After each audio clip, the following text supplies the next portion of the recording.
Good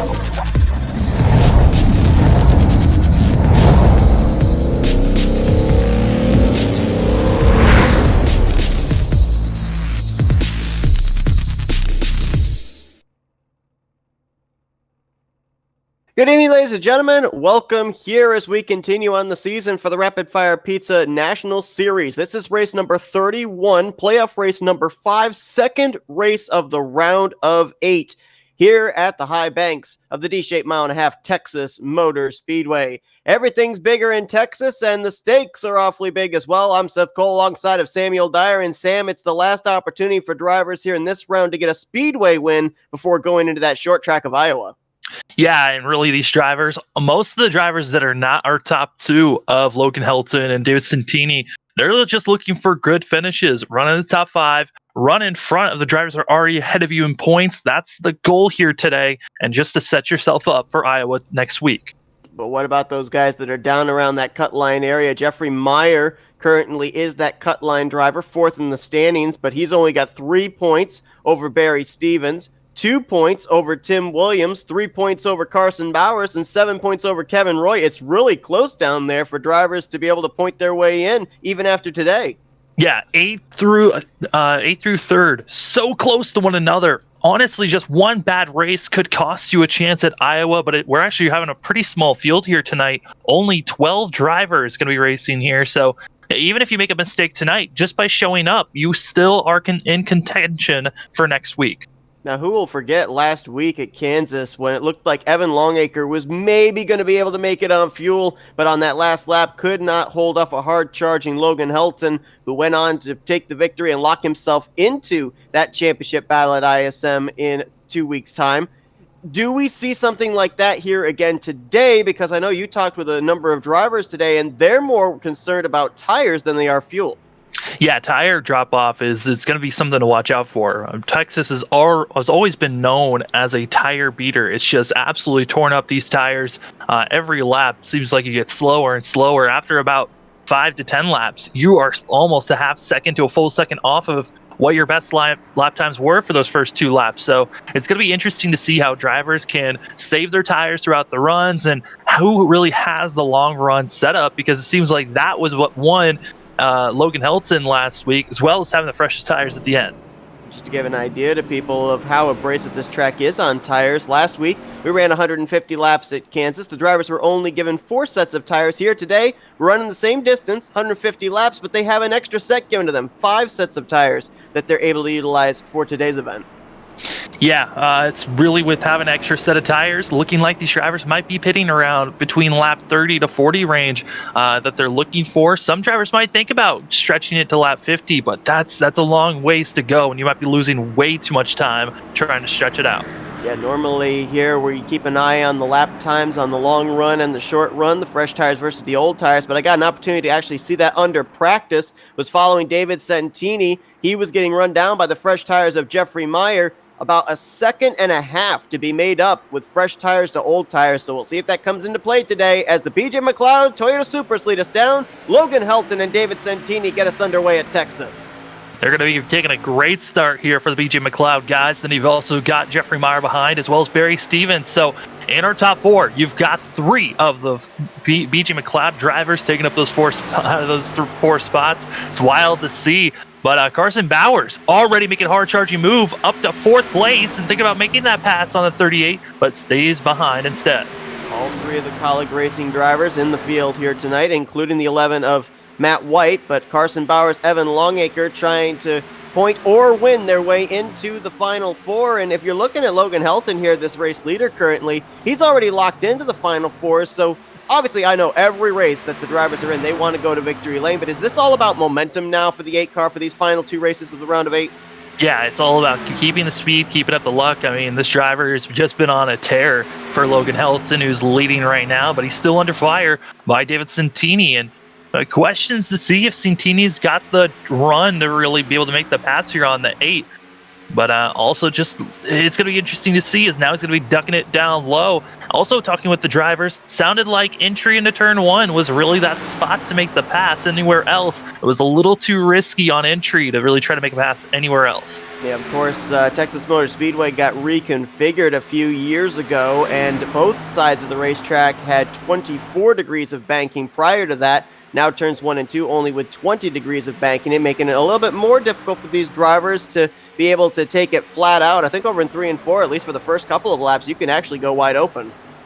Yeah, and 1 and 2, you're going to start to see drivers drifting it up as we're starting to see our leaders now being gained by Jeffrey Meyer in the 38. He'll be right on the back bumper and trying to make a pass here. Drivers that are in the back, though, that are on the back end, Kevin Roy back in 11th place. He's needing to finish in the top 3 if he wants to set himself up for a good finish at Iowa next week, where he's feeling pretty confident that he's going to have a good run. Right behind the 39 of Dylan Canova, there is last week's runner-up finisher from Kansas, Evan Longacre, currently in the 8th position, but don't think he'll stay there for long. We saw last week how the college racing drivers were really good with their setup on the long run, so the longer we remain green, I think the more speed you're going to see out of that 10, the 11, as well as the 16 of Carson Bowers, who right now is their highest running driver in that 4th position. Pass for the lead has been made. David Santini, the 99 machine, to the racing point as the 8 of Logan Helton's going to drop back. Just looking like the setups might be slightly different between these BJ McLeod drivers, as Logan Helton looked quick for the first 5 laps, but ever since around lap 3, he's been dropping back. It just looks like those tires have worn off, but this was the strategy he was doing last week, just dropping back, saving his tires for the longer run. Jeffrey Meyer there in the 38 car. You mentioned him having a good run right now. Last week, he finished 3rd after starting on the pole at Kansas, led 26 laps as well. And this is the 2nd straight week, despite that good run last week, that he's coming in as that cutoff line driver, 4th in the standings. So you got to think he's feeling that pressure. Oh, yeah, a lot of pressure to be seen for the 38 of Jeffrey Meyer. And Jeffrey Meyer, it seems like every week he comes into these races with a great qualifying run. And then after the first pit stop, that a 38 machine just seems to drop off like everyone else during pit road, makes the adjustments to better their cars. And this 38 machine just struggles at that. See the 19 of Tim Williams made a pass up for 6th on Aaron Tyner. Of course, Tim Williams, Carson Bowers, and Kevin Roy trying to bounce back from the hardships of last week at Kansas. All 3 drivers caught up in a incident, I believe it was prior to lap 10, and really had to kind of limp their machines home in wherever they ended up finishing. So Tim Williams right now, our winner from Daytona, or no, it was Talladega, I'm sorry, right now in that 6th position trying to reel in the top 5. Yeah, I was talking to Tim Williams for this race, and really the word he was using for was hopeful. He was really hoping that for all the luck to be on his side and hoping for a good finish for that 19 machine. He just has to start running in front of everyone else. Points-wise, he is in 6th place and needing to be in front of both Barry Stevens, Jeffrey Meyer, and Longacre if he wants to gain any points on the drivers ahead of him. Right now, the best battle, if it could be called a battle, looks like it's going to be for around that 3rd position. Carson Bowers is chipping away at Jeffrey Meyer's advantage. It's now about 2.5 car lengths between those Camaros going through 1 and 2. Yeah, they're chipping away there for that battle for 3rd place. Then also you go back for the battle for 7th place. You've got 4 cars all on top of one another, as it's looking like Aaron Tyner going to be passed here by Evan Longacre in the 10. Also, Matt White's going to be there trying to make a hard charge on the inside of the 51. It looks like that's going to be a great pass for those 2, but don't look now, the 39 right on the back bumper of the 51. Dylan Canova trying to work his way further up inside of the top 10 as you see those 2 college racing cars you were just talking about. Looks like they are just kind of riding together, biding their time. And we saw Evan Longacre last week try and make it on fuel. A lot of that was kind of put into play by a caution that we ended up having around the midway portion of our Kansas race. Do we see something like that here again today by some of these drivers that are down either around or below that cut line, maybe trying to pull out a Hail Mary so that way they don't have to worry about Iowa next week? Or do they stick to the plan and basically do what the leaders do to keep themselves at least in contention? I think the only driver that really needs a Hail Mary at this point most likely would be Kevin Roy right now. Yes, the points are close, but everyone's running so far ahead of him right now, positioning-wise, that he might have to throw out a different strategy, try to make sure that he's got the freshest tires over everyone else so he can move up better than everyone else so far, which means that this first pit stop, this first stint might be a little off. But if he can stretch it further than everyone else, he'll have the better tires on the long run. Just to show how abrasive Texas is on those tires and on the lap times. We're only 13 laps in right now. That last time by, David Santini ran 7/10 of a second slower than his fastest lap. Yeah, I mean, the drop-off is massive for these drivers, and it's going to just continue on probably for the next 20 laps or so. And then it's finally going to be seen where it plateaus for the most of these drivers, where it won't be so abrasive, but it's just going to be more and more of these drivers each lap trying to figure out, how do I run this track differently? Notice Logan Helton, his car almost drifted up into the outside wall off of turn 4.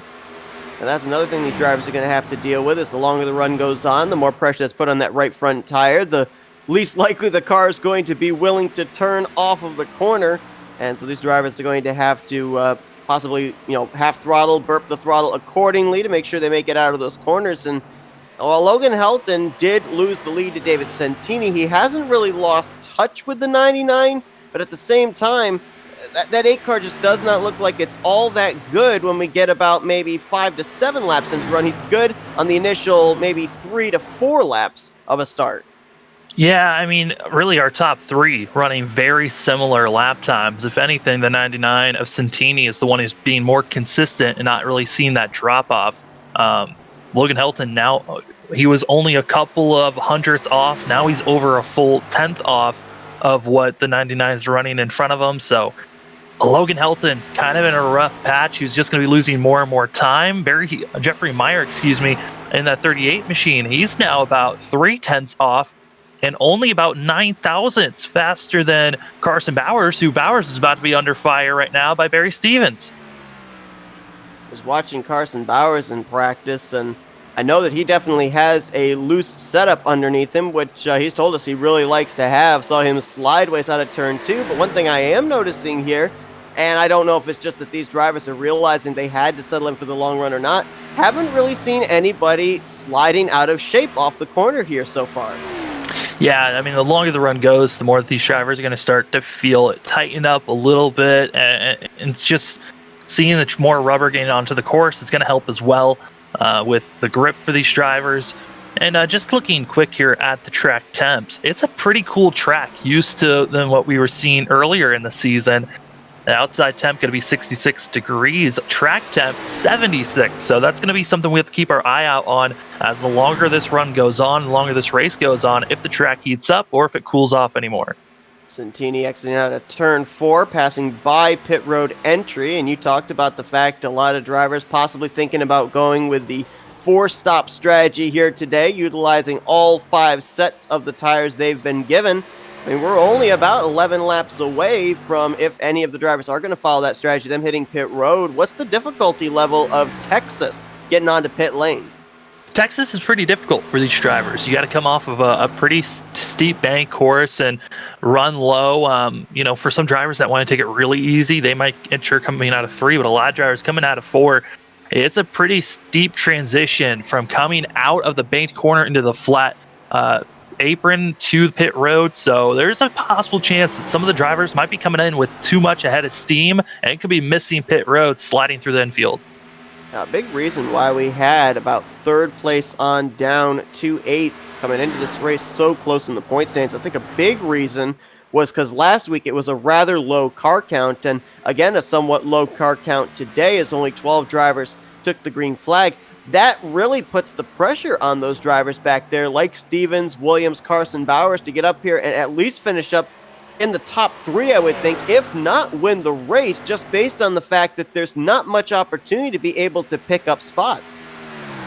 And just like that, Barry Stevens side by side with Carson Bowers is going to make that pass now, putting that 78 machine up to 4th place. And I was talking to Barry Stevens before the race started, and talking about these next couple of races, what's the mentality going in? And he was like, I would love to say that I'm going for the wins, but really it's more of, I got to keep my focus on beating Jeffrey Meyer as well as Evan Longacre to make sure that I've got enough points to point my way into the next race. Because he was talking also about winning back at Bristol. He's like, I felt lucky winning that race because he felt like it should have been Logan Helton and Santini racing for that one, but they were involved in a wreck and just felt like it dropped in his lap for that win, but for this round to make it into the final four, he needs to have the consistency and beat both those drivers, 38 as well as the 19.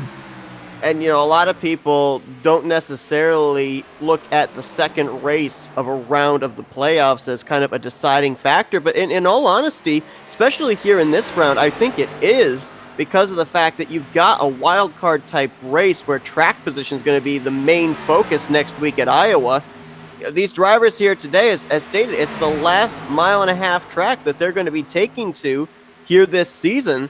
And a lot of drivers really like these type of tracks with this configuration, this length. So a last opportunity, really, if you will, for these drivers to shine in terms of setting up their race cars before heading into what more than likely is going to be a very crucial race at Iowa, obviously. But not only that, maybe one that some of these drivers are dreading.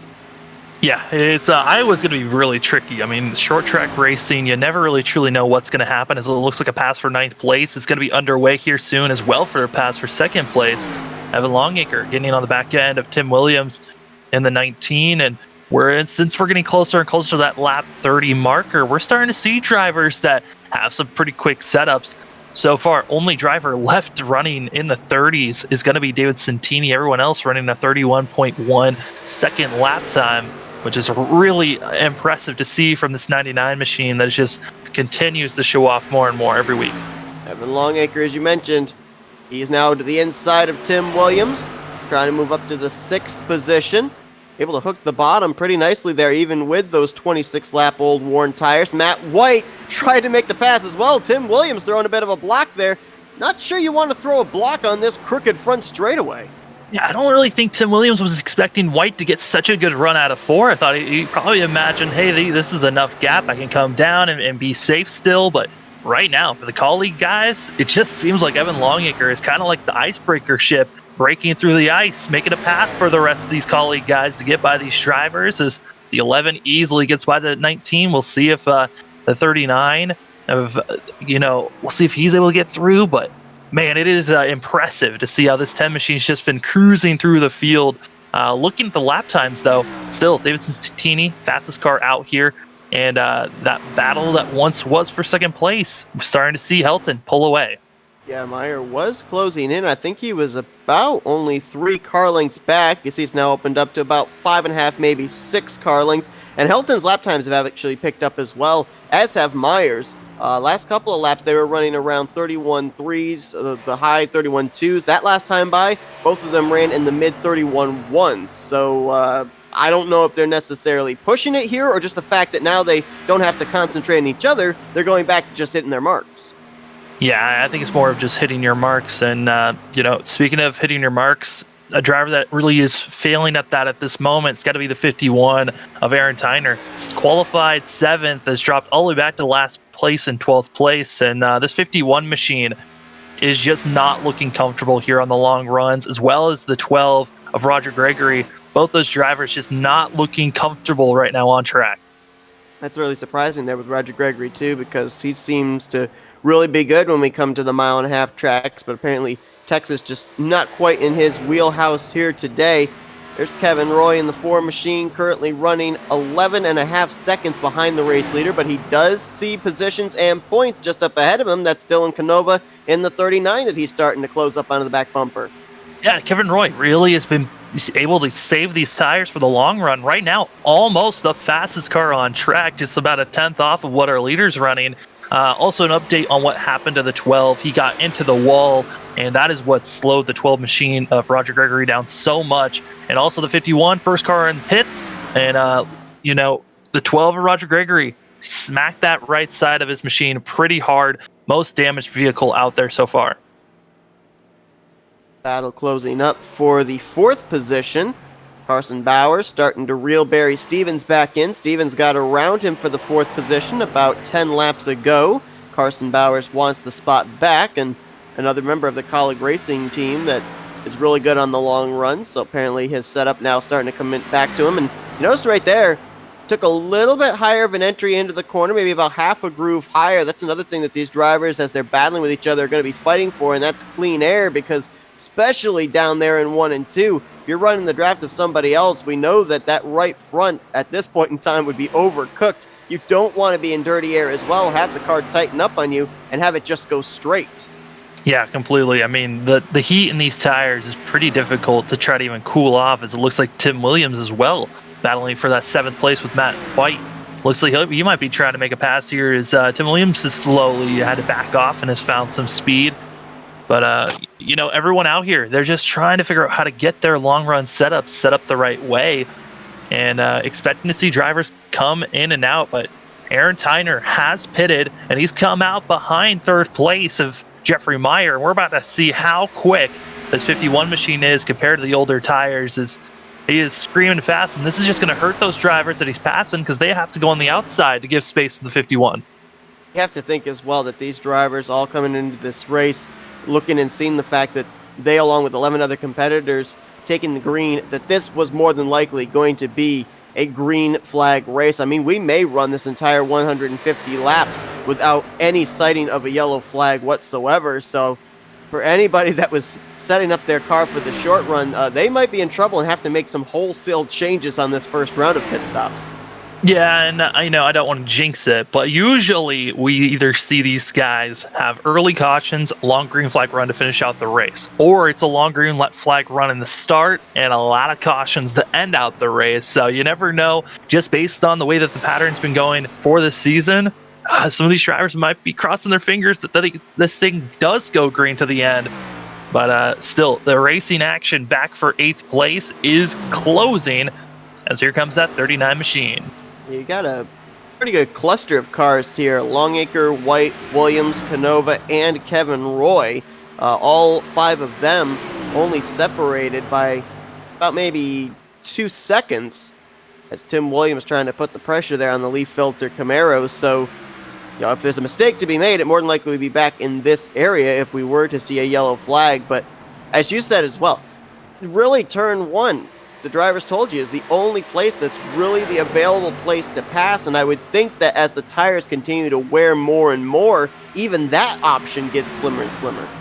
Yeah, I mean, honestly, it might even be the fact that the longer the run goes on, that opening could be there better off, just because, talking with some of the drivers, it was more of when you go into the entry, if your tires fade away, you start to drift up a little bit higher through turn 1, which then gives the other cars the opportunity, if you still have grip, to try to make that pass. But right now, everyone's still running pretty good, about a half groove above that white line on through 1 and 2, and everyone's still running very similar. It's based off the exit. When you get onto the throttle, do you feel more comfortable getting on earlier than everyone else? And that's when we start to see the closing from some of these drivers.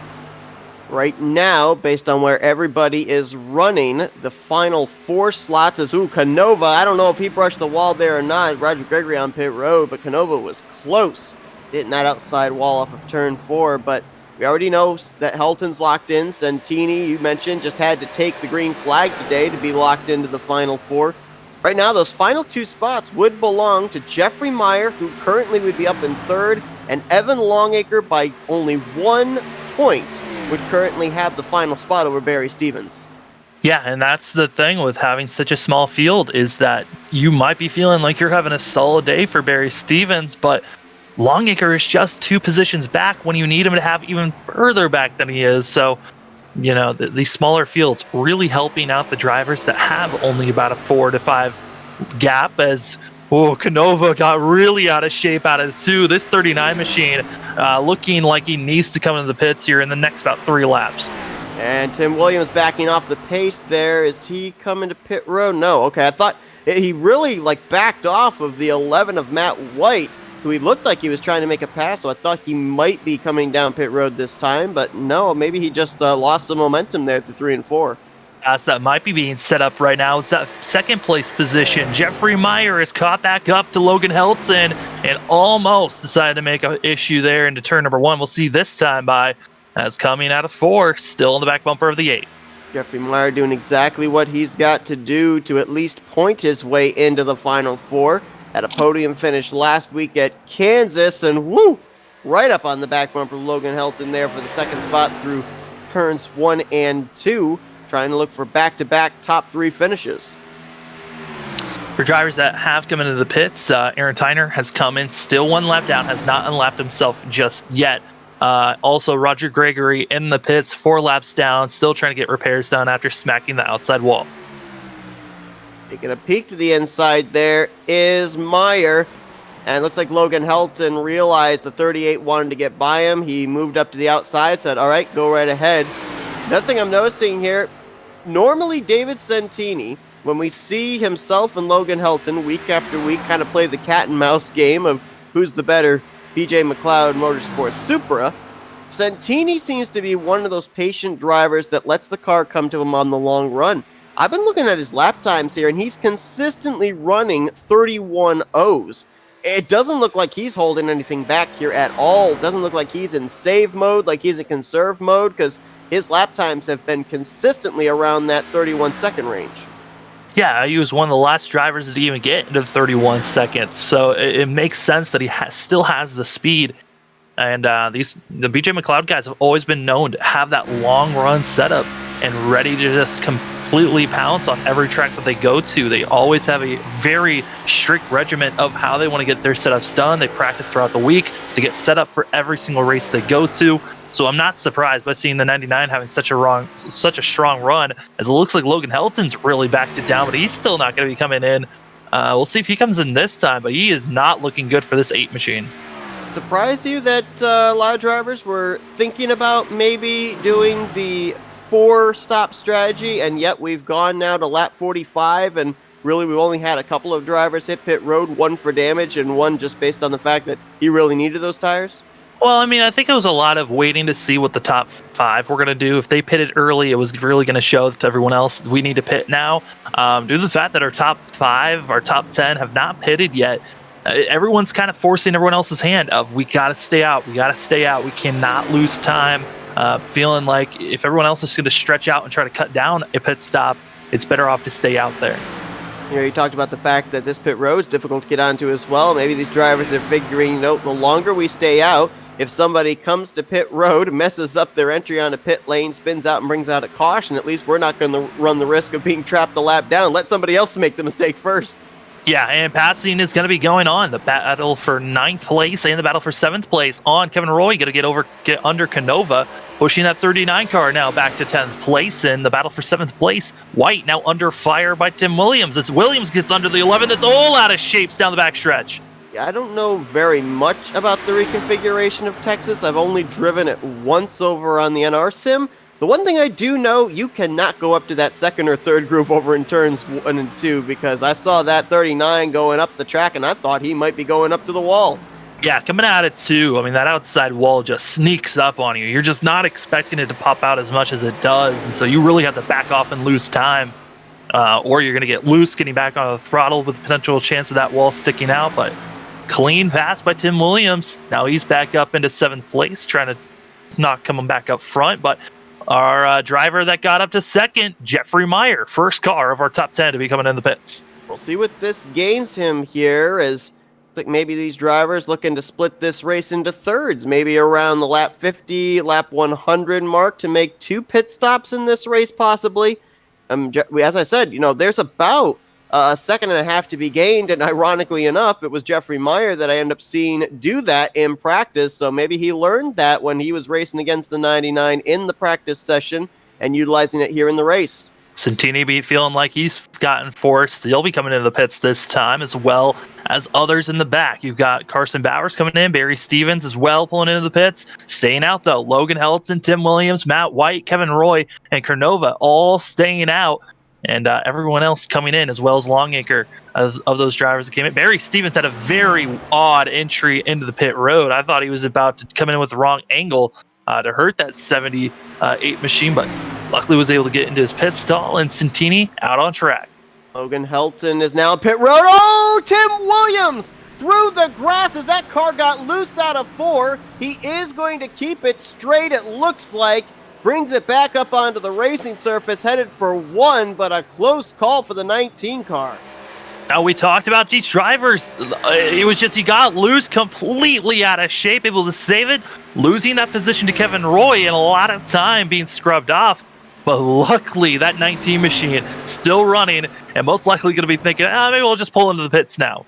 And I can't obviously say what Tim Williams was doing, but if I was assuming here, I think he was fighting as hard as he could to keep that 11 car behind him so he could be the first to the start-finish line and get that bonus point, because he only comes into this race 2 points behind Jeffrey Meyer for that final transfer spot into the Final Four. So I think that's maybe why he got out of shape, was he was trying to get every little bit that car could offer him to make sure he was going to get that lap-led bonus point. Well, the driver we know for sure that's going to be making this into a two-stopper, that's going to be Kevin Roy, who's now up front. And right now, leading that lap, confirmed that he will be getting a lap led and that bonus point for the 4 machine, which is very much needed for Kevin Roy, who was last coming into this back in 8th place and pretty far out from trying to get to that bubble spot. He'll probably be on pit road this time, I would assume. That would turn the race lead over to David Santini. Santini right now 8 seconds up on Jeffrey Meyer, but the telling story here is with Meyer coming to pit road as early as he did, he now has about 2 seconds between himself and Logan Helton, who will eventually cycle around to third. Yeah, I'm looking at some of these stops, really. I mean, right now, Santini had probably one of the slowest stops in his pit box, but was one of the quickest drivers driving through pit road. And so he actually gained time on Meyer when he should have lost almost over a second if Meyer was going through the pits as aggressive as this 99 machine was going. A driver that has desynced and is officially out, Roger Gregory, and the 12 is officially done for the day. Kevin Roy continues to stay out. You see Barry Stevens behind him. Right now, Stevens is running in the 5th position. First car 1 lap down as Kevin Roy way up the track there in turn 1. Boy, that car, gets a little loose there out of 2 as well. Carson Bowers gets around him. What Kevin Roy was trying to do, I think, is trap as many drivers a lap down in case the yellow flag came out, trying to eliminate some of his playoff competition. Yeah, trying to do the best that he can, and really it's not working as he thought, but still running out there, getting as many laps led as possible as the 4 machine. Well, he's going to be pitting here probably in from the next 3 laps. I mean, we thought it was going to be 3 laps to go, but this 4 machine still chugging along and trying to stretch this thing out as long as possible, possibly hoping for a caution to trap some drivers under 1 lap down. Saw that near spin by Tim Williams there through turn 4 down into the infield grass. That mishap really costed him as he, coming off of pit road, came out behind drivers that he was ahead of, like Dylan Canova and Matt White. So the 19 going to have to be on the comeback road here with 95 laps to go at Texas. Yeah, he's going to be trying to do as much as he's going, and right now, I'm still surprised that Kevin Roy's still out there. But, he's been out there. Santini has also been out for 7 laps since he's pitted. He's unlapped himself, and right now is running about 11.5 seconds back from Kevin Roy. So this is kind of telling to see for drivers. If you are, right now, Kevin Roy is still running as close as lap times as he was running back on lap 40. And he just notified he is coming in this time by.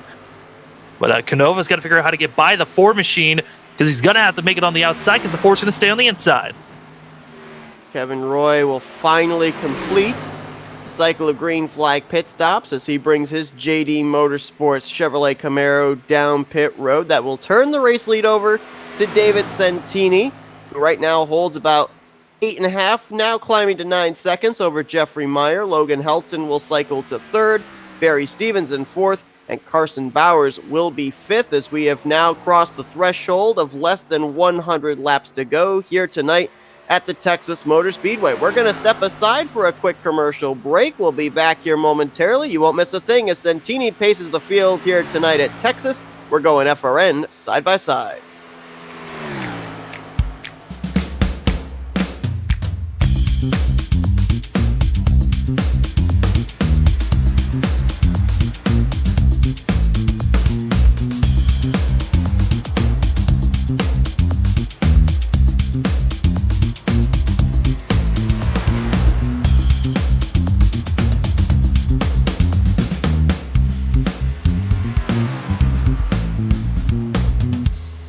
Since the VFW was founded, their mission was really to look out for the veterans community, to make sure that our nation upholds its promise to really care for the service member, the veteran, and his or her family. There are several ways that the VFW fights for veterans today. The top services include disability claims assistance, advocacy on Capitol Hill and with the Department of Veterans Affairs. We also offer scholarship opportunities, and then also volunteerism.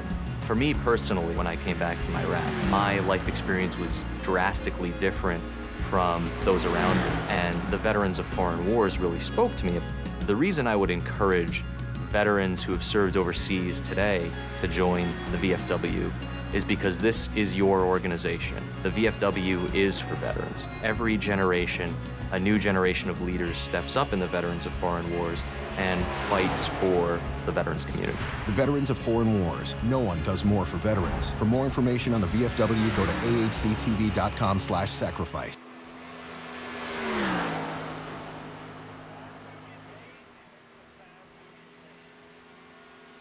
Most everyone involved in sim racing always wants that edge or even make the experience a little bit better, or in this case, a little bit more in-depth. Enter iRacing iFlag.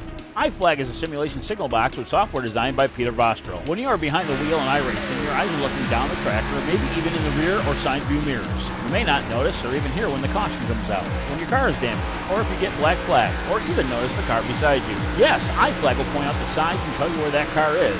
It just makes iRacing more real and can help you become a better driver. We also offer iRacing iFlag Digital Pit Box.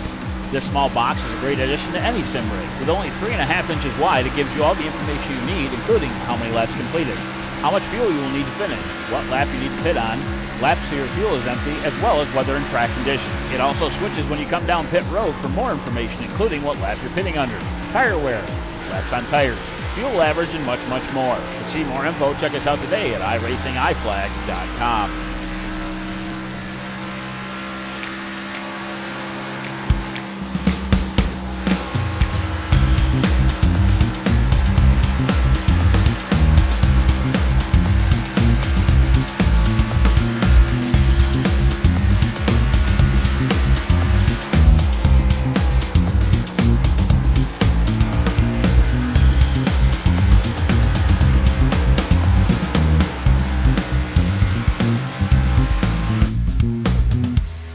Since the VFW was founded, their mission was really to look out for the veterans community, to make sure that our nation upholds its promise to really care for the service member, the veteran, and his or her family. There are several ways that the VFW fights for veterans today. The top services include disability claims assistance, advocacy on Capitol Hill and with the Department of Veterans Affairs. We also offer scholarship opportunities, and then also volunteerism. For me personally, when I came back from Iraq, my life experience was drastically different from those around me, and the veterans of foreign wars really spoke to me. The reason I would encourage veterans who have served overseas today to join the VFW is because this is your organization. The VFW is for veterans. Every generation, a new generation of leaders steps up in the veterans of foreign wars and fights for the veterans community. The Veterans of Foreign Wars. No one does more for veterans. For more information on the VFW, go to ahctv.com/sacrifice.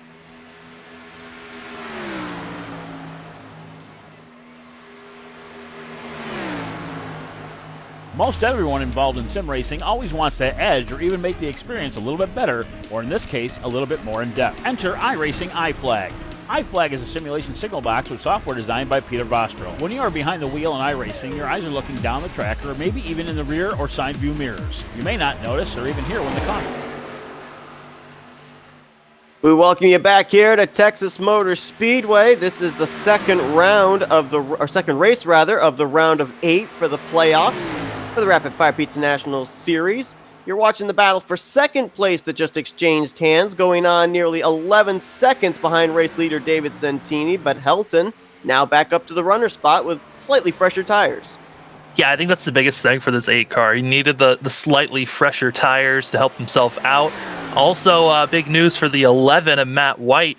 He has actually manually disconnected himself. So the 11 is now out of this thing, which a lot of the drivers that were non-playoff drivers are slowly dwindling out of this thing. We're now down to only one driver that's a non-playoff driver racing out here. Aaron Tyner has actually gone back to the garage area as well. He parked his race car while we were in that commercial break. So only 9 drivers still out there on the track. And as you mentioned, yeah, it's basically our 8 playoff contenders and Dylan Canova, who right now is in the 7th spot. And Canova right now, I mean, as a team order, I would probably say, hey, stay behind the 10. But with the fresher tires, he's got to make the pass. So this is an interesting moves because it's not like he's going to make a pass and then go after a driver that's not a teammate. He's then going to be going after Carson Bowers. So it's so interesting how the points are going to be shaking up just slightly because of these moves. See that pass there is Canova trying to work his way back up into the top 5. We were talking during the commercial break as well about Tim Williams and his trip through the infield grass, and you were talking about the possibility that he could be fighting some suspension problem here. Not quite as abrasive a ride through the infield as he would have taken maybe at Charlotte or Atlanta, but certainly going to affect him, you would think, here for the long run. Well, I'm trying to relook and see what exactly happened to this 19 machine, because on our telemetry, he misjudged again and went off course. He has to come back into the pits. Tim Williams, awful luck right now as he's having more and more issues just added on to himself. Did he possibly try coming to pit road and miss the commitment cone? Well, it was 2 laps ago on lap 67 going on to lap 68. He got loose again, same spot, drove into the infield and drove through the complete infield and almost had actually did have a terrible entry into turn number 1, just losing time for the 19. Tim Williams' day just went from bad to worse in an instant.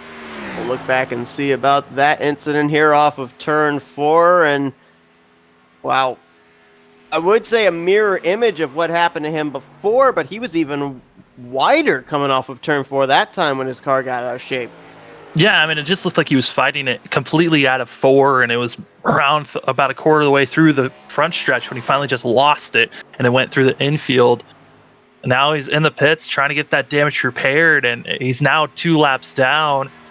Kevin Roy just unlapped himself, so if a caution comes out and he's on track, he'll get at least 1 lap back. But right now, the 19 of Tim Williams' playoff hopes might have just gone up in smoke.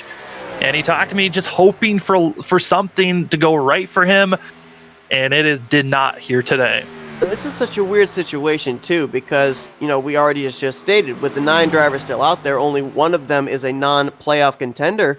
It feels so strange to say it, but next week we could be going into Iowa with a driver, let's say only maybe 5 or 6 points outside of that 4th and stands cut line, that could be in a must-win situation just based on what we've seen not only last week at Kansas, but here at Texas and the way that it's played out with the drivers still running and where they're positioned.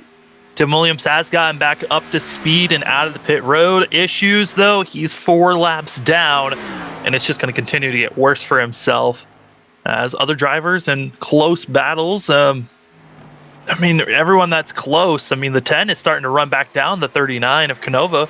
So Longacre might be able to get at least 1 position back for himself, but this is so odd to see where everyone is running in such a small field. It's hard for anything to really shake up. And I believe Longacre right now, with where he is running and with where Barry Stevens is running, Longacre would still have the 1 point advantage over Stevens for that final spot in the round of 4, that final round at ISM. We saw Tim Williams try, and obviously we saw the end result, but he tried to get that lap-led bonus point. If you're the 78 or if you're the 10 car, at this point in time, with the pace that David Santini's putting down, it's looking very unlikely that you're going to be able to win your way into the final round here today at Texas. Do you roll the dice and stay out those couple extra laps here when we get around lap 100? Get that bonus point, because I honestly feel that lap-led bonus point could be the huge difference maker in next week's race at Iowa. With Kevin Roy getting that bonus point, you kind of have to. If you're back here and you know that you're really not going to have a chance for the win, or you're not really going to be gaining, or you might even feel like you're going to lose points on the drivers you're around, it might be the best to stay out, as right now, Jeffrey Meyer being hounded by the lap machine of Tim Williams, as Williams had to make the pass on the outside, and Williams now possibly influencing our battle for second place here, as he still stays side by side with the 8 car, pushing him on the outside for a second. And Meyer was able to run the line he wanted to, I think, through 1 and 2. Logan Helton, though, had to change up his line through 3 and 4, letting Tim Williams around. And that time by out of turn 4, that 8 car looked a little bit unsettled on corner exit. Looked like the rear wheels wanting to come out from underneath him just the least little bit. Whoa, he's really loose. Holy cow, that car is slideways through turns 1 and 2. And it's still not looking stable as here comes Jeffrey Meyer. And, we always talk about Logan Helton and David Santini. The difference is Santini always looks stable. Helton always looks loose. And I think it just might have been a false adjustment put into this 8 machine, feeling like if we just put a little bit more into it and making this thing a little bit more looser, possibly it would help the 8 car on the longer run, but it might have backfired on this 8 machine. Yeah, that thing is out of shape. He was loose again out of 4. Let's see about out of 2. Looked a little better, but he had to ride it nearly up to the wall to make sure it didn't spin out. Yeah, he's forcing the issue right now. He's got to get on the throttle so much sooner than he wants to, it looks like, and it's costing him on exit. Jeffrey Meyer, he's just trying to run his line, and him just staying stable, he's going to catch up to this 8 machine if he continues to make these mistakes. I remember what we saw happen to Tim Williams, not once, but twice. I mean, that's almost looking like what Logan Helton is destined for if he doesn't back down the pace a little bit. Again, that car is sideways in the center of the corner. The issue is he's starting his turning so late that he's getting such a bad entry that it's just hurting him through the middle of the corner where he gets loose, and he's looking loose again in the entry of turn 3. Now has lost the second position there to Jeffrey Meyer, and you just see that car right up off the corner. That is all the signs of a car that wants to snap around on corner exit and counter steering off of the turn and make sure that it doesn't.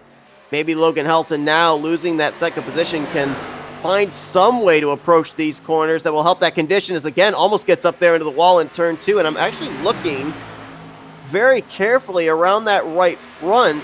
It's hard to tell. He might have already been up into the wall at some point. He's loose out of 4. Able to save it. I think the major thing, though, is he's slightly grazing the apron at the apex of these corners. And that could be what's shooting him up and getting his front end just digging into the apron where it's flat and really losing the back end on the exit. But it's been really close for this 8 machine almost every single lap for the past 10 laps or so. Well, he may be struggling right now at Texas. The good news for him is that last week at Kansas, with his trip to victory lane, he knows he will be going to the championship race at ISM, regardless of what happens here today, regardless of what happens next week. So while I'm sure he's probably frustrated with that race car currently, he can have in the back of his mind the solace knowing that it really doesn't matter if he doesn't win today or next week at Iowa. He will be battling for that championship, and man, every time off of turn 2, I'm certain that we're going to see some white and yellow paint left on that outside wall. Yeah, and re-looking at the points right now, I mean, Evan Longacre came in 3rd in points. He had a 4-point gap over Barry Stevens. And yes, he'll still have the advantage going into next week based on where he's running, but it would be so much better if he can move into that 6th place position and able to get by the 39 machine. Right now, if I'm a team owner and team issues, I would probably be telling the 39 to back off just a little bit to give this 10 that position so he's got a little bit more of a buffer going into next week. I think right that time, Logan Helton may have brushed that outside wall there off of turn 2, as Jeffrey Meyer looking for what would tie his best finish of the season right now in the 2nd spot and trying to put a cushion between himself and that cutoff line. With where he's running right now, he mentioned that this is the 2nd straight race he's come into where he is 4th in the standings, that cutoff line driver. Helton! Yikes! Again, nearly losing off of 2, but if Meyer can close this race out in 2nd place, that would, as you just mentioned, would put all the pressure on Evan Longacre heading to next week. He would then be down in that 4th position in points, the cutoff line driver. Yeah, right now, Dylan Canova as well as Longacre are dicing back and forth for this 6th place position, as Longacre going to be taking the advantage of that position for now.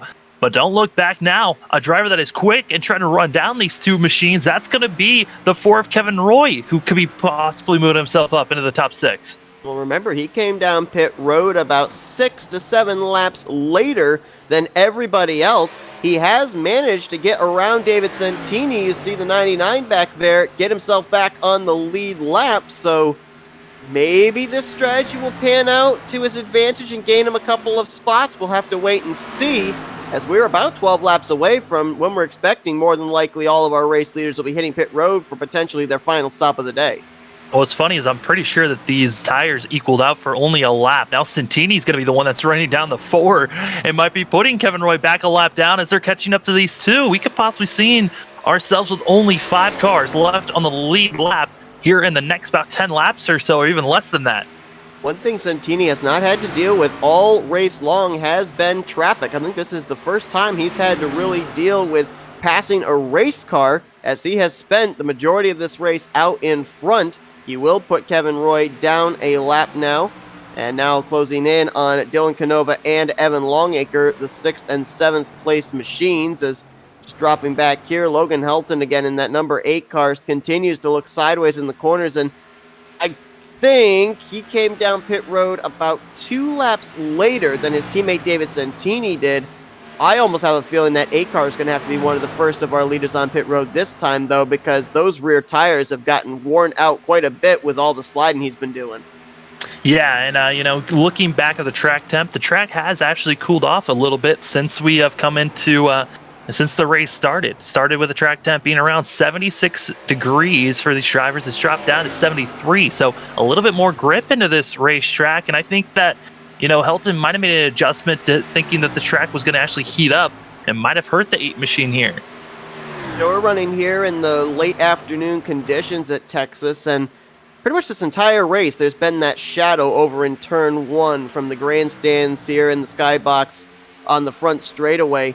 Does that affect the way that the car handles going into that portion of the racetrack here? I mean, it affects it a little bit, right? That's going to be the coolest part of the track. You're going to have the most grip there. It's not going to be as slick. So if your car's set up for a lot slicker of a surface, you're starting to tighten it up. It could hurt you on entry. Or if you expect this track to be a lot tighter than it was, you can actually loosen your car up way more than it needs to be, and you're actually going to be sliding yourself around. As for Kevin Roy, now going to be getting under Canova here and getting by the 39 machine. And, at first I thought maybe Kevin Roy was going to be hurting himself, but on the long run, we're starting to see this 4 machine, him staying out 9 laps longer than everyone else. It's been working out for this 4 machine. We saw that both he and Canova got put a lap down by David Santini moments ago, so this is now the battle for the free pass position. Should we see a caution? There you see Tim Williams 4 laps down behind them as well in the 19 car. So right now, 4 machine would be in the free pass spot. However, David Santini has his sights set on putting another car a lap down, the 10 of Evan Longacre. So now that would put the 10 in the free pass position. Yeah, Longacre now the first car 1 lap down, like you said. So free dog, going to that machine. Free pass goes to the 10.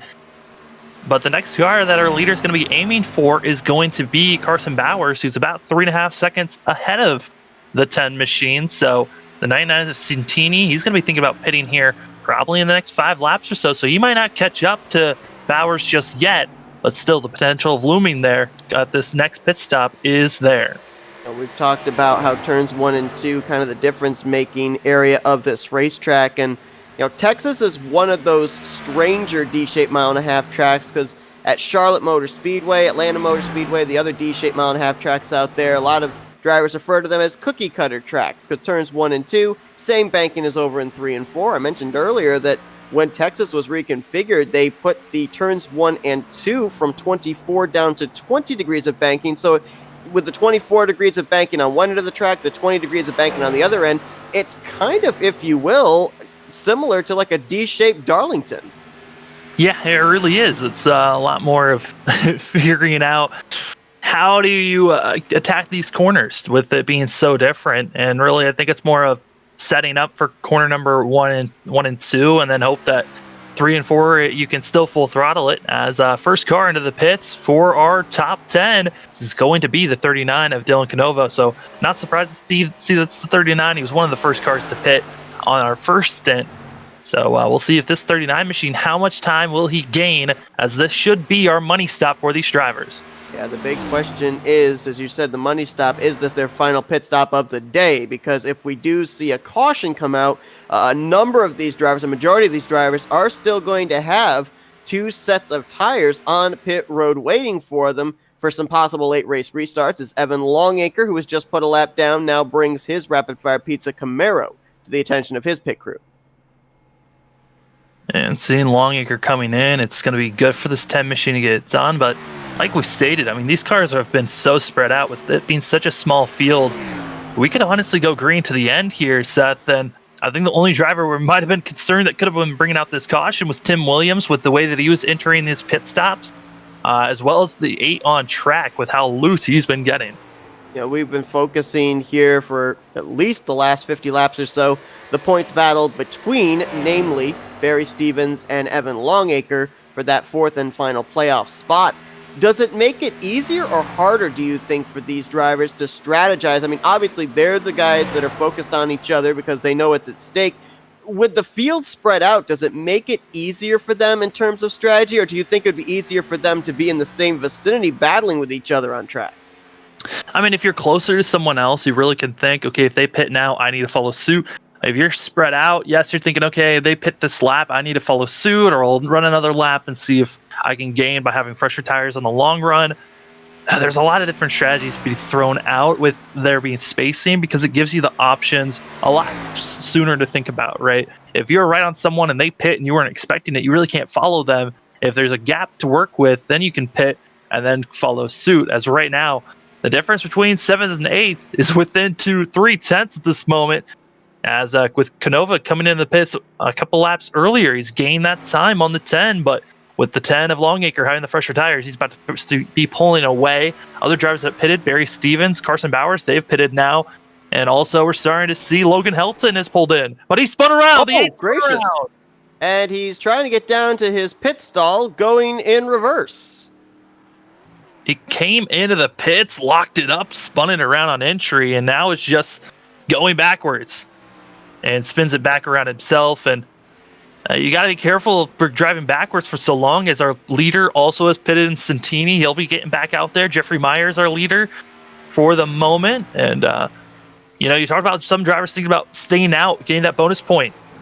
Everyone that stayed out right now stayed on our first stint. So it's not looking good for the drivers that decided to or needed that bonus point and don't have an opportunity now. Yeah, I believe that was, or at least the lap before, was the first lap led for Jeffrey Myers. So now he's got a bonus point for a lap led. Right now, he's trying to battle, I think, Logan Helton for that second spot. And with Helton having that issue on pit road, Jeffrey Meyer may have a little bit of an advantage in that department. For Barry Stevens, I thought maybe he'd be a driver that would try and stay out. But because Evan Longacre, the driver he's battling for that 4th and final spot in the point standings, came to pit road, I think his hand was forced, which is why we saw him on pit road the lap later. Yeah, and right now, Carson Bowers, after being one of the late drivers to pit for Colleague Racing, he's back in 7th place, close to Longacre. Going to be trying to make the pass here on the 10 here soon. And man, Logan Helton, that him coming in the way that he did and spinning out on entry, that honestly is going to help Barry Stevens. But man, is that going to be just crushing for some of the other drivers out here that were hoping for Stevens not to get a top 3 finish.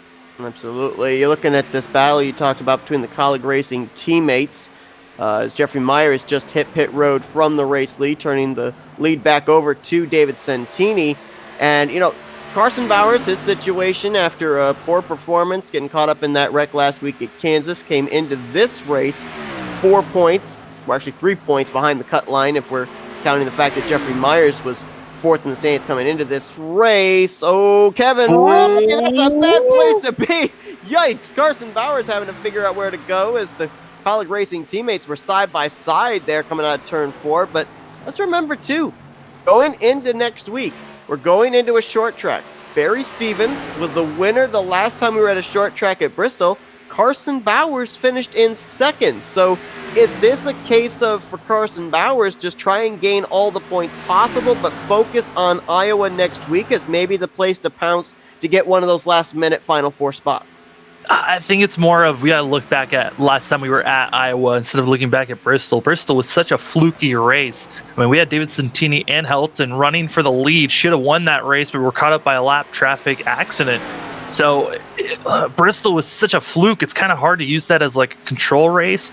I mean, if we look back at Iowa, I mean, David Santini won that race, and Everyone else kind of looked like they were struggling to just try to keep up with the 99 machine. And I think, if anything, Carson Bowers was looking for a top 5 finish here if he was going to be getting a good run. But for right now, I don't know if he's going to have a fast enough car to finish in the top 5. We're going to have to wait and see when Kevin Roy eventually comes to pit lane. Probably will be in somewhere in the next 7 laps, but now the new second place driver, after Jeffrey Meyer staying out a little bit longer on this run and Logan Helton having his issues coming to pit road, is going to be that 78 of Barry Stevens. Currently, he is in 3rd. Evan Longacre is in 6th, so it's still that 1-point advantage to the 10 machine. But it'll be interesting to see that 38 of Jeffrey Meyer as well, because he was on pit road only 3 laps ago. He's now trying to make the pass on Logan Helton, which would be for the 4th spot. Helton's not giving him a whole heck of a lot of room, though. No, right now Helton has to keep the 38 at bay, try to do the best that he can, even with that slight spin out and having the fresher tires. The only issue is right now Helton, he's running about 3 laps older tires than the 38, so he has to be defending this whole entire time, but he cannot hold the 38 back for this rest of this race. There's just too much time. On board here with Jeffrey Meyer, and you can just see the way that Logan Helton has his car set up. I mean, that car is not sideways at this point in time. That car is actually under him, but you can just see how that right side is kind of skewed out there. It looks like he's sideways in the corner, but he's not, just the way the car is set up. Yeah, and he's really coming in with a lot of he's coming in with a wider entry than the 38, so it looks also even worse than it would if he's just driving down the straightaway. So Helton trying the best that he can to hold off the 38 that's trying to dig it in, but still not close enough to make the passes here into 3. But man, Jeffrey Meyer is trying everything right now, and the longer the run goes, the more that these tires are going to start to equal out. Yeah, and that's why Jeffrey Meyer has to get around Logan Helton ASAP, because he's only about 2 seconds behind Barry Stevens to be able to get back up to the 2nd spot. But the longer he stays behind the 8 of Logan Helton, the less rubber and the less grip he's going to have to be able to try and make that eventual pass for 2nd place. You almost have to think as well, with Logan Helton throwing these blocks on the 38 car. I mean, the 38 of Jeffrey Meyer, he's still trying to advance his way into ISM. Logan Helton's already there with his win last week at Kansas. You got to wonder if at some point push is going to come to shove and Jeffrey Meyer says, hey man, get out of my way, and actually kind of moves him up out of the way. I mean, I did throw it out that the pattern is this season, the longer run we have to start, the more times we have a lot of cautions at the end of this thing. Very rarely do we go green from start to finish, but it is possible with how hard we're seeing these guys running. Who knows? As Jeffrey Meyer finally making that pass by the 8 machine, and then you drop back for the battle here for 5th place. Carson Bowers is there. Bowers now within 2 car lengths of his teammate Evan Longacre. These 2 drivers are teammates, but when they put the helmets on and have their point situations coming into this one in Iowa, they are competitors. They both have the same goal, and that is get into the Final 4, regardless of whether it is a non-teammate or a teammate. And so this battle will be brewing here for this next lap or so, as Bowers, I believe, does have the fresher tires as well, about 2 lap fresher tires than the 10 car. Yeah, and right now, like we saw that Myers did, he was just pushing as hard as he could to try to get by the 8. There is also the other strategy of save your tires. You're going to have a lot more to utilize later on in this race if you continue to save right off the bat. So we'll see what type of play Carson Bowers is going to do here. But the 10 of Longacre kind of drifting up, giving an opening for the 16 machine to go side by side to the backstretch. Ooh, wow, and that Carson Bowers machine looked a little loose there, trying to turn it down to the inside of his teammate off of 2, but they will remain side by side through 3 and 4. Still door to door as Carson Bowers, the shorter way around the racetrack, looks like he may complete the pass by the time they get to the start-finish line. And it looks like he will get it done as that pass is made for the 16. Move up to 2nd place as Barry Stevens now under fire by Jeffrey Meyer. Yeah, right now, Barry Stevens and Evan Longacre would be tied for that final playoff position, but with Stevens having both Jeffrey Meyer and Logan Helton knocking on the back door, those are points that he would lose to the 10 machine if they got around him, which it looks like Jeffrey Meyer is easily going to make that pass. That car had a lot of grip there out of turn 2, a lot of straightaway speed down the backstretch, and has the inside advantage into 3. That's the difference of having 5-lap fresher tires. Then the 78 now coming up to 2-lap fresher tires is going to be 8 over the 78. As Barry Stevens went from running in second place, which would have been great. And even with the incident that the 8 car had, he's still running up here with the potential chance of a top 3, top 2 finish, which is wild to think that he spun on entry to pit road, but is still doing this well. Yeah, Michael Jacksoned his way down pit lane, doing the moonwalk in reverse. Somehow was able to also keep pit speed at the same time. And to your point, I mean, he was third place when the pit stop cycles happened. He's about to move into third. Oh, clip the grass there. You see the hands. He's got the yellow gloves here today, and you could see the hands working the wheel there as he nearly spun it on the front stretch. And honestly, Barry Stevens almost dumped into the outside wall there on the exit of 4. So both BJ McLeod drivers having a little bit of a whoa moment there, but still able to continue driving on. But, you know, Seth, after that pass, everyone else now starting to split up. We're seeing the difference of tires is coming into the pits. Ooh, Canova's coming in. This is interesting strategy here as well, because he was with all these other drivers in terms of looking like it was going to be a 2-stop strategy. I don't necessarily know if there's anything to be gained with coming down pit lane here, closing on 30 laps to go. But maybe he knows something we don't know. I mean, I think it's hard to say if there's anything really to gain. And maybe if he stayed out there for another 2 laps when everyone else was around 20 laps on their tires, maybe then he could try to gain on something. I mean, Santini almost gained everything back once he saw that, Kevin Roy was out there for about 40 laps or so, was able to unlap himself and almost take that lead back. So it's difficult to say. Will be now 2 coming to 3 laps down, so still out of reach for Tim Williams, but Dylan Canova now probably definitely in 8th place. Canova making what I had thought previously was going to be his final stop of the day, just made what I think now will be his final stop of the day. He may prove me wrong again. Right now we got 4 cars on the lead lap: Santini, Meyer, Helton, and Stevens. 1 lap down, Carson Bowers in 5th, Evan Longacre 6th, Kevin Roy in 7th. Dylan Canova there just got put a 3rd lap down. Looks like he may get one of those laps back with the fresher tires. So he'll be 2 down in 8th. Tim Williams right now, the last car running, currently 4 laps down in the 9th position. You mentioned, Sam, the trends that we've kind of seen here this season. Long green flag run early, possible late yellow flag. So just in case that happens, we're going to step aside for our final commercial break here this evening, as Santini 30 laps away from capturing what would be his 7th win of the season. You won't miss a thing. We're going to go FRN side by side.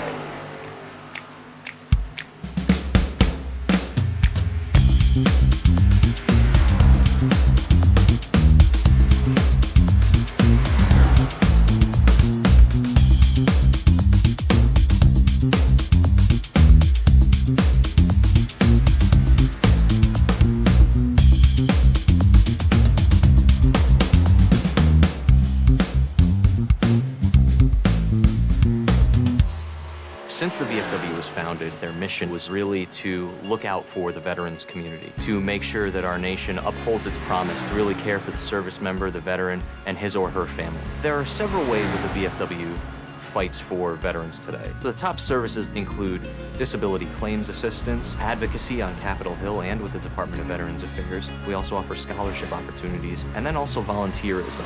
For me personally, when I came back from Iraq, my life experience was drastically different from those around me, and the Veterans of Foreign Wars really spoke to me. The reason I would encourage veterans who have served overseas today to join the VFW is because this is your organization. The VFW is for veterans. Every generation, a new generation of leaders steps up in the Veterans of Foreign Wars and fights for the veterans community. The Veterans of Foreign Wars. No one does more for veterans. For more information on the VFW, go to ahctv.com/sacrifice.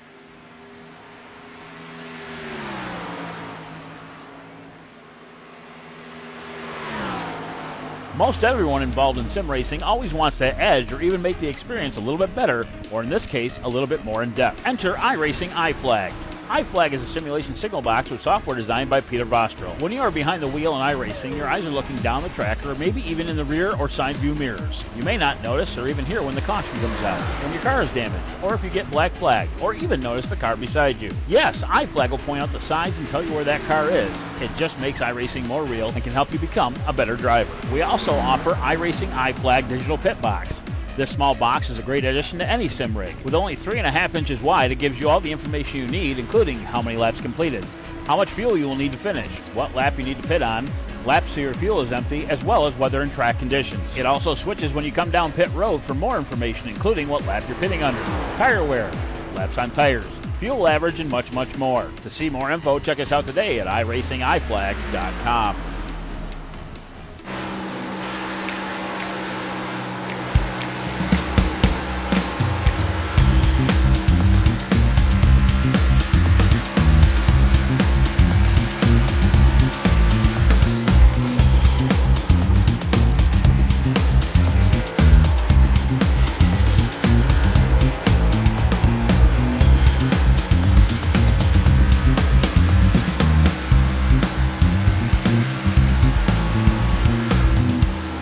Since the VFW was founded, their mission is really to look out for the veterans community, to make sure that our nation upholds its promise to really care for the service member, the veteran, and his or her family. There are several ways that the VFW fights for veterans today. The top services include disability claims assistance, advocacy on Capitol Hill and with the Department of Veterans Affairs. We also offer scholarship opportunities, and then also volunteerism.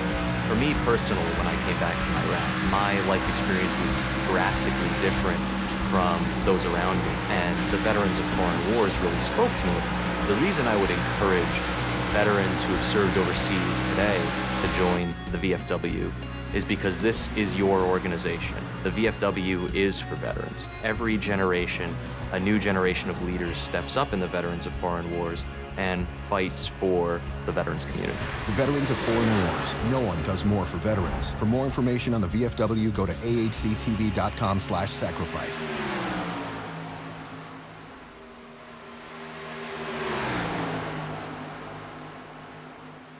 Most everyone involved in sim racing always wants that edge or even make the experience a little bit better, or in this case, a little bit more in depth. Enter iRacing iFlag.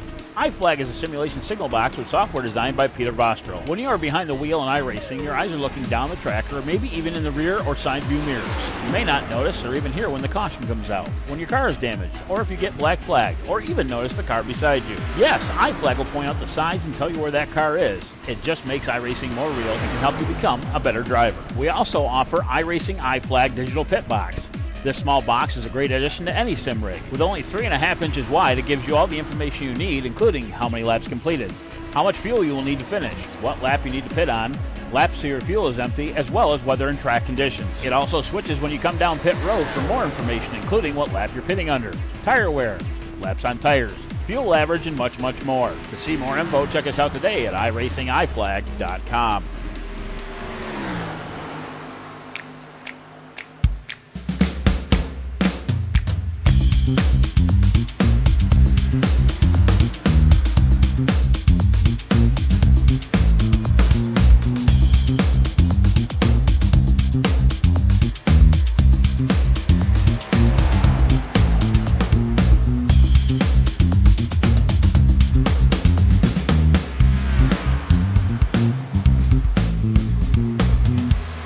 Since the VFW was founded, their mission was really to look out for the veterans community, to make sure that our nation upholds its promise to really care for the service member, the veteran, and his or her family. There are several ways that the VFW fights for veterans today. The top services include disability claim. We welcome you back here. Less than 20 to go at Texas Motor Speedway here for the Rapid Fire Pizza National Series. Texas Motor Speedway almost in the books, and Logan Helton has nearly been around a couple of times. You saw it on board with Barry Stevens, who eventually got around his teammate for third. Helton getting loose off of 4, and that time around nearly went into the infield grass. Yeah, honestly, I think at this point it's watch Logan Helton. Will he be the driver that brings out the caution? Because everyone else I've gone through, they all seem pretty stable at this point. Also, all knowing, hey, we're pretty gapped out. There's not really any moves that can be made at this point. Just survive, continue hitting your marks. Everyone's about 2 seconds or more difference. Besides this battle for third place, it's 1.5 seconds. Everyone else more than that. So really just feeling comfortable, hit your marks, don't make any mistakes, as Helton just is trying to will this car by with us having less than 20 laps to go. Also in other news, Dylan Canova has parked it. So the last 8 drivers running are your 8 playoff drivers. So not a lot of movements probably going to happen for these drivers points wise, except for us looking at how close Evan Longacre is going to be to that bubble line and everyone else behind him. Right now, it'd be 1 point advantage for Evan Longacre over Barry Stevens. And as we continue to see this 8-car wiggle off of turn 4, he's got about 16.5 seconds back to the 5th place running Carson Bowers, who's currently the first car 1 lap down. So even if the 8-car does go around, since there really is going to be no oncoming traffic in the vicinity, would race officials throw a yellow flag? If it's going to be on iRacing's side, if he spins out on the racing surface, most likely the caution will come out. But if he spins on into the infield grass, I mean, it's possible we won't see a caution. Tim Williams has gone through the grass about 3 times already, and that 19 machine's still chugging along, just 4 laps down after all the damage. David Santini has been out in front pretty much this entire race, give or take a few laps during our 2 rounds of green flag pit stops. Santini trying to tie his BJ McLeod Motorsports teammate Logan Helton. I'm sorry, no. He's actually trying to continue to extend his lead in wins. He had 7 coming in, looking for his league-leading 8th. And also, we were kind of looking at this during the commercial break as well, still riding that winless streak. It seems really strange to say Santini and winless streak in the same sentence, but he has not won since Pocono back in June. So looking like he will finally find his way back to victory lane. Logan Helton almost smashed the outside wall and was able to save that 8 machine again as he continues to try to just save this thing every single corner now. It went back to worse. I mean, it was back when he only had 20 laps on the tires that we were starting to see him get loose. We are now 38 on the laps on these tires, and it's just been getting worse and worse every time. I mean, the adjustments he's made to this machine, it doesn't look like it's helped it on the long run. Oh, watch the hands. Whoa. Oh, gracious. Well, you know that gap that he had on Bowers, he's happy he has it. But this 8 machine is junked up now. Well, you can see the hands working in the cockpit there as David Santini, who was closing in on him, just went around him and put him a lap down. So now only 3 cars on the lead lap with 10 laps to go. I mean, if a caution comes out, I mean, it's so late into a run, it's going to be 10 laps to go. If a caution comes out now, we'll have about a 5-lap shootout, and everyone still has tires to work with. Everyone would come into the pits, then it's about who has the best short-run car, which we haven't really been able to see anyone have a short-run machine. We know Santini probably the fastest car out here, but it really could shuffle up everyone's second on back if we have a 5-lap shootout. That time, Logan Helton did get the wall off of turn 2, as you mentioned, just trying to will that car back to the start-finish line for the checkered flag as David Santini continues to show the way. How about Jeffrey Meyer there? 2nd place run for him, currently looking like it's going to be the case. Finished 3rd last week at Kansas, coming into that race as the cutoff line driver. Currently in 2nd place here today, coming in the cutoff line driver. We looking maybe at this 38 to be our dark horse when we get to ISM if he's able to close out the deal next week at Iowa? Yeah, I mean, Jeffrey Meyer has always shown the pace. It's been that luck that he's been hoping for, and trying to not get involved in incidents and also showing consistency is this 38, as he's been showing off the last 2 weeks. And it's the time to show that momentum. And Jeffrey Meyer, someone that can honestly shock the world probably here with a fabulous run so far this race. And if he gets another good run next week, I mean, he'll find himself in that top 4 and battling for that championship.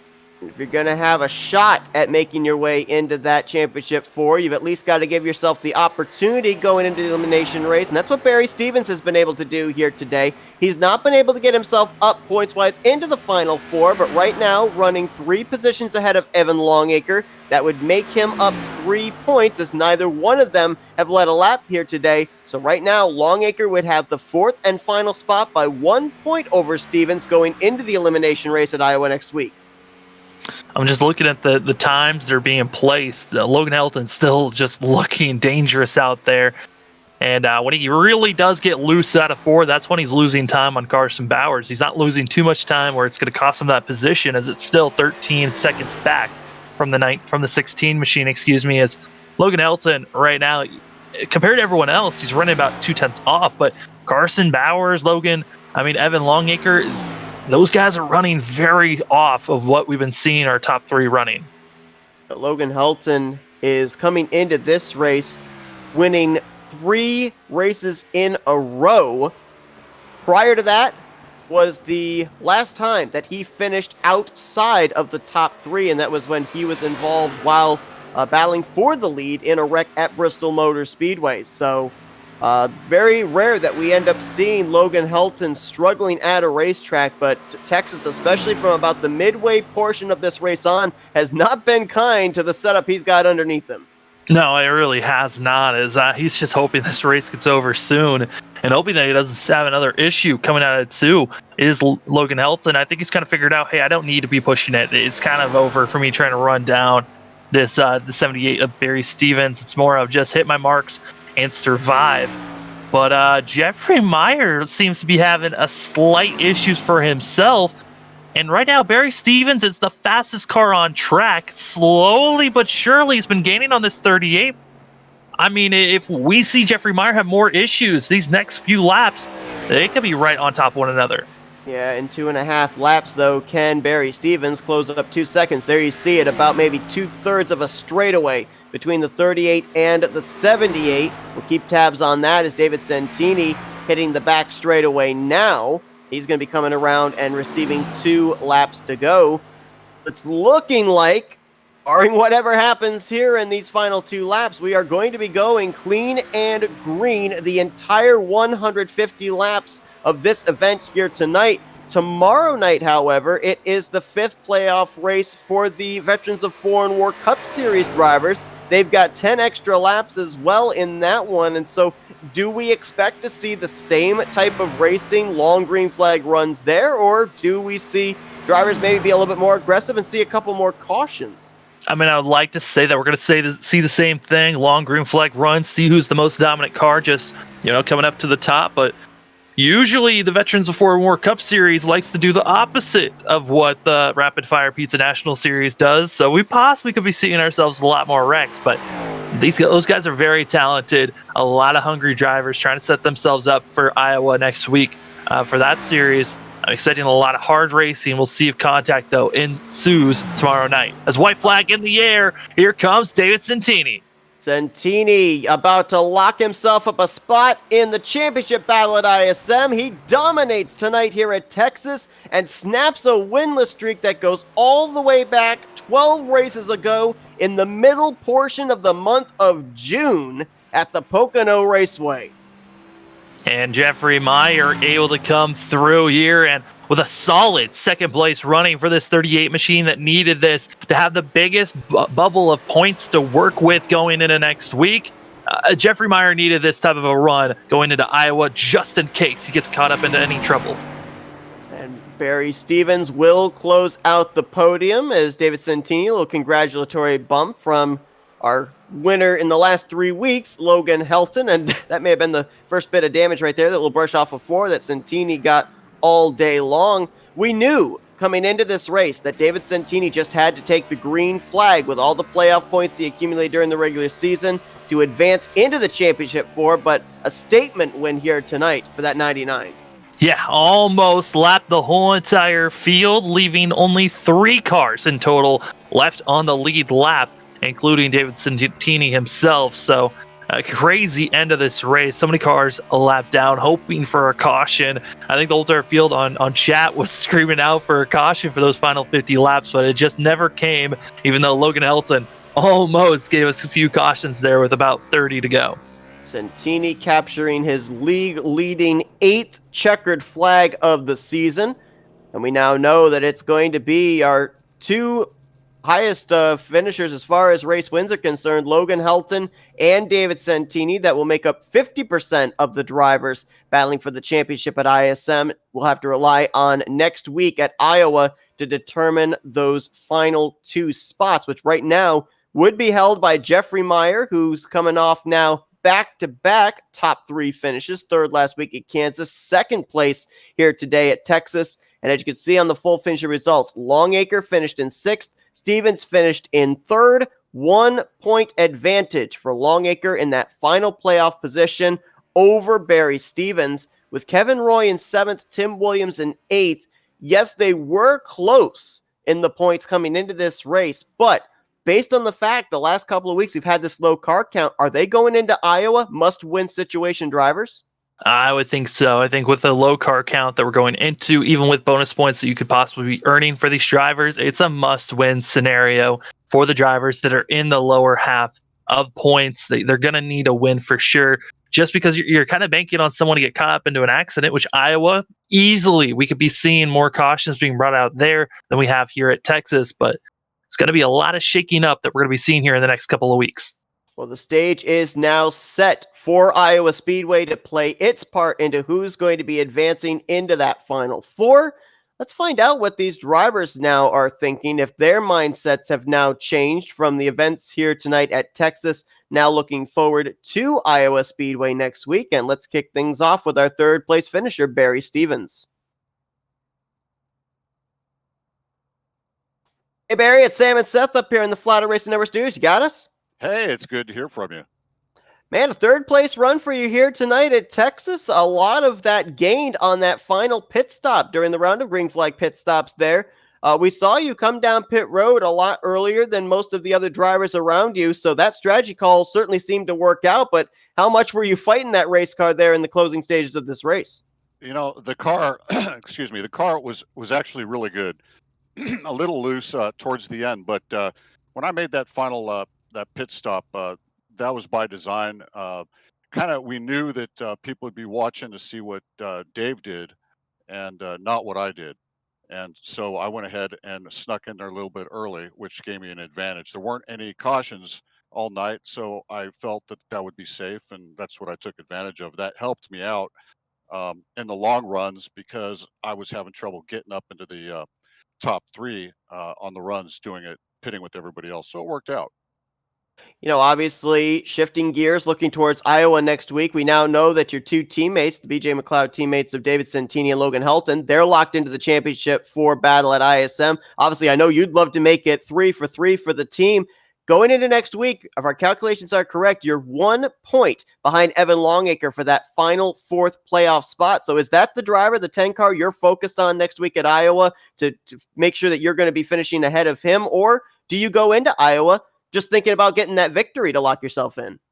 Yeah, I both. You got to race. You got to race the people you're racing against. Um, that's what it's all about to get to the final 4. But if you're in a position to get the victory, of course, that's what I want. But yeah, I need to make sure I'm ahead of him because there's only 4 moving on. Yeah, I mean, Barry, we talked about it before this race started. I mean, the confidence level, you weren't really sure about it. Are you feeling a little bit more confident after today's race? I really am. I'll tell you, we knew that we had a good setup. We worked on it all week long, and we were confident there. We just didn't know where we were with speed. And now that we've had two or three good runs in a row, working hard, um, you know, feel really good about next week, putting the car together. A lot of work, but it'll be worth it. Well, Barry, obviously, As we said during the broadcast, in order to move on to the Final Four, you've got to put yourself into a position to be able to do that. You certainly did it here today. A solid outing inside of the podium for you. Third place run, as you alluded to as well. Some great finishes in the past couple of weeks as well, leading up the momentum to this and heading into Iowa. So we wish you the best of luck there next week. For now, though, we're going to let you do some shout-outs. Well, thank you. I'd like to, of course, thank the sponsor of our whole event, and that's Rapid Fire Pizza, iRacing Flag, FSM Customs, Shorba Racing Graphics, and Abiding Love Memorial Urns. I'd also like to give a shout out to David and Logan at McLeod Motorsports, and a special shout out to my girlfriend back home in Mississippi. Janice, I love you. Well, that's Barry Stevens. He hopes that tonight sets the stage for him to advance into the Championship 4 after next week's race at Iowa. Again, congrats on a great run tonight, and we look forward to seeing what you can do next week. You bet. Thank you. Let's now go and get our second place finisher, Jeffrey Meyer. Hey, Jeffrey, it's Sam and Seth up here in the Flatout Racing Network studios. You got us? Yeah, I do. And a lot of momentum there for that number 38 of RSS Racing. A third place run last week at Kansas, a second place here tonight in this round of 8. Your confidence level's got to be pretty high going into Iowa next week, having a little bit of a cushion now between yourself and that cutoff line. No, not really. I'm just not happy. I don't know what the hell David's using for gas, but Well, we know that obviously you're trying to make your way into the Final Four. How much of a factor do you think Iowa is going to be next week in terms of yourself, the 78, the 16, the 10, all battling for those final 2 playoff positions? it's gonna mean a lot. I haven't run there in a while, so it's gonna have to get lots of practice in this week if I'm gonna get another top 2, 3. Yeah, I mean, Jeffrey, with the low car counts we've been seeing with this so far, do you feel like that's what's helping with not having too many cautions here at Texas? Well, it definitely helps with cautions, but it also makes it harder to gain points on somebody when they have a bad day. Well, Jeffrey, obviously, great momentum for you nonetheless. Back-to-back third place finishes for you. Your best finish of the season here with a second place run. Obviously, we wish you a lot of luck going into Iowa, as right now you solidly hold that third position in the point standings. And even if a driver were to go to victory lane at playoff driver next week, you would then still be holding down that 4th spot and advancing to the Championship 4. But for now, we're going to turn the mic over to you and let you do some shout-outs. I got to thank you guys flat out for doing broadcasting. You do a good job. I usually go back and watch the broadcast afterwards, and it's fun to listen to you guys. You guys do a really good job. Rapid Fire Pizza, Evan's my man. We work together all week on sets, and gotta put a shout out for Rapid Fire Pizza, and he does a lot for the league. Shorba Racing Graphics and FSM Customs. So, I think that's about it. Well, that's Jeffrey Meyer, brings it home second place here tonight at Texas, leading up to Iowa next week. Again, we wish you luck there. Congrats on a great run here tonight. All right, thanks. And let's go down to Victory Lane, where after a long time, we finally get to talk once again with David Santini. Hey, David, it's Sam and Seth up here in the Flatout Racing Network studios. You got us? Hey, guys, I got you.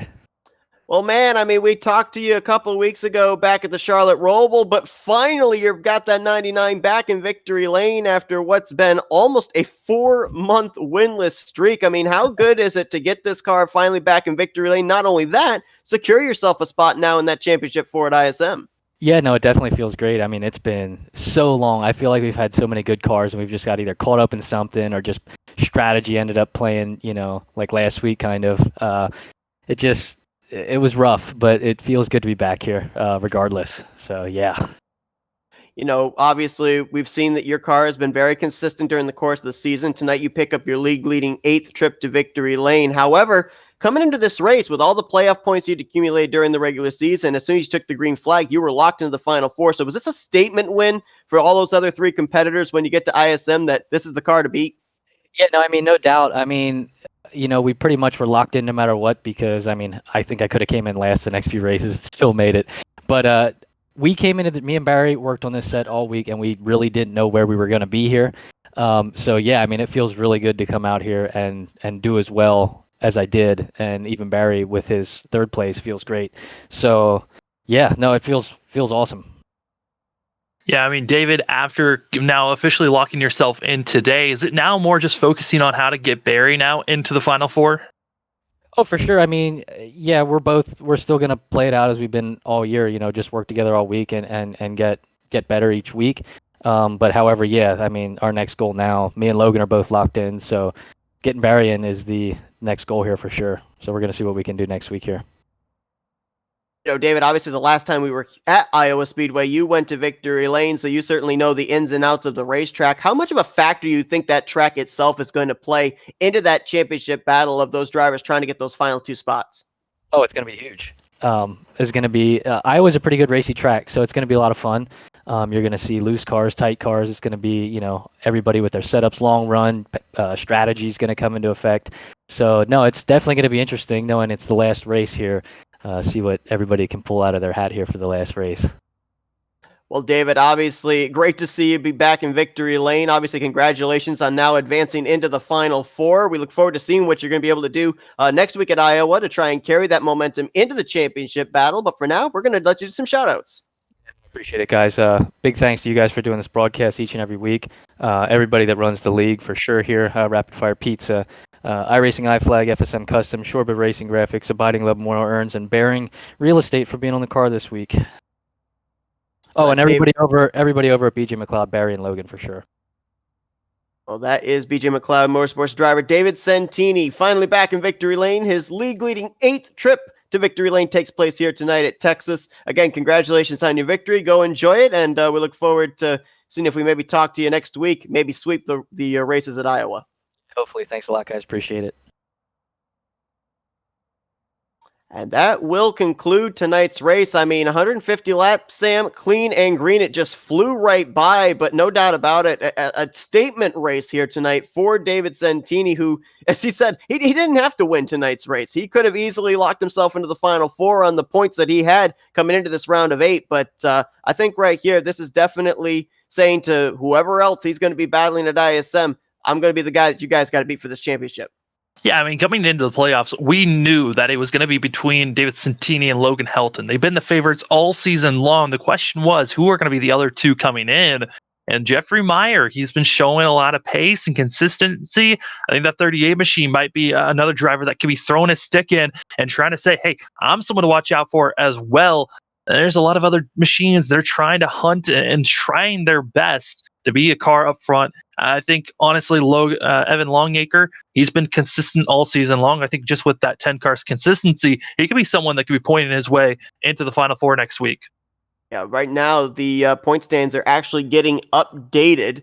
And as things stand right now, we know Santini's already locked in with his win tonight. Logan Helton's already locked in with his win at Kansas last week. Jeffrey Meyer currently sits in the 3rd position, 9 points ahead of the cut line. Evan Longacre, you just were talking about, he is 6 points ahead of the cut line over Barry Stevens. 16 points back to both Tim Williams and Carson Bowers, and 18 points back to Kevin Roy.